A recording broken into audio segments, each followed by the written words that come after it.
run through of how to add sound to your animation. Okay, you basically, once you've got your sound file, which is preferably an MP3 or a WAV file, that you've got that sort of stored on your computer, to add it to your animation, you need to go to File, Import, Import to Stage,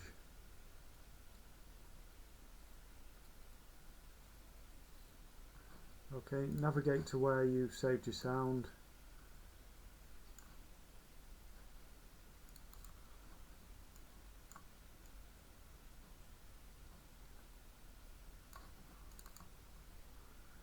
okay, find your sound file, double click on the sound file, that will be then added into Flash. You can check it's there by clicking on the library tab and you'll see it's stored in the library. You can click on the file and it'll show you the waveform. There is a little preview play button there if you want to listen to it, or if you go to Properties, now if you create a layer for the sound and call it sound, a specific layer, click on the first frame of that layer, the first empty frame of that layer, or wherever you want to place the sound. Back over to the Properties panel, see where it says sound here, expand it down, you've got name, click on the pop down and you'll see your sound files there. Select your sound file. Now this is useful here, this is the edit button. If you click here, little edit window opens up here. You can see the waveform again of the sound. You can zoom in, you can zoom out the sound, the waveform, you can zoom in on it. These numbers here at the moment represent time in seconds. I find it more useful to select the frame view and then it will show you the sound in relation to the number of frames it would cover. Okay, what I tend to do first of all is you can trim it down a bit. Quite often with sound files you have these silent bits at the beginning and the end. Then it's a question really of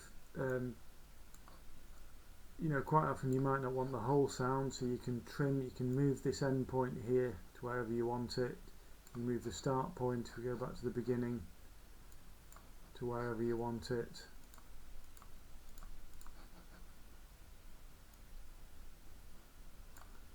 Okay, these squares represent, you can click on these and drag them. These lines represent the volume. Now there's two because it's in stereo. So again you can increase or decrease the volume, decrease by dragging these down. You can also fade in or fade out, so you can click anywhere on this line to create another box and drag up or down. So if you want something maybe to fade in and then fade back out again, you can do that. Again, you have to do it, sorry, a bit of a mess there. You can do it to each individual channel with the two stereo channels.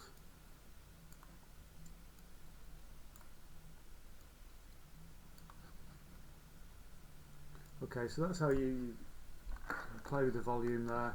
Also where it says effect here, you can have the sound fading from left to right speaker, or just through the left speaker, just through the right speaker, fade in and fade out there.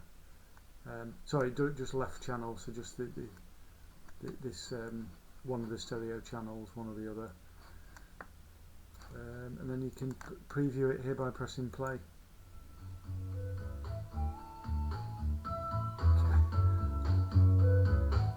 Stop. Okay, when you're happy with that, you've edited it. If you look here on this empty keyframe here, there's a small line. Now if I extend this keyframe by say going to 60, right clicking and inserting a frame, you'll see that the sound is on there.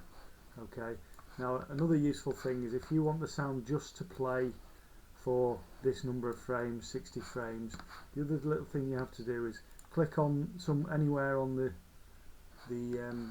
one of the frames there, go back to here, so it says syncs for synchronize here, just set that to stream, and then it will just play for, you know, the number of frames that it's visible on the timeline.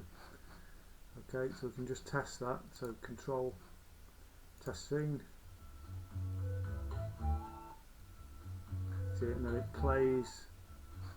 No, actually. So it just plays for 60 frames. Okay, that's how you add sound.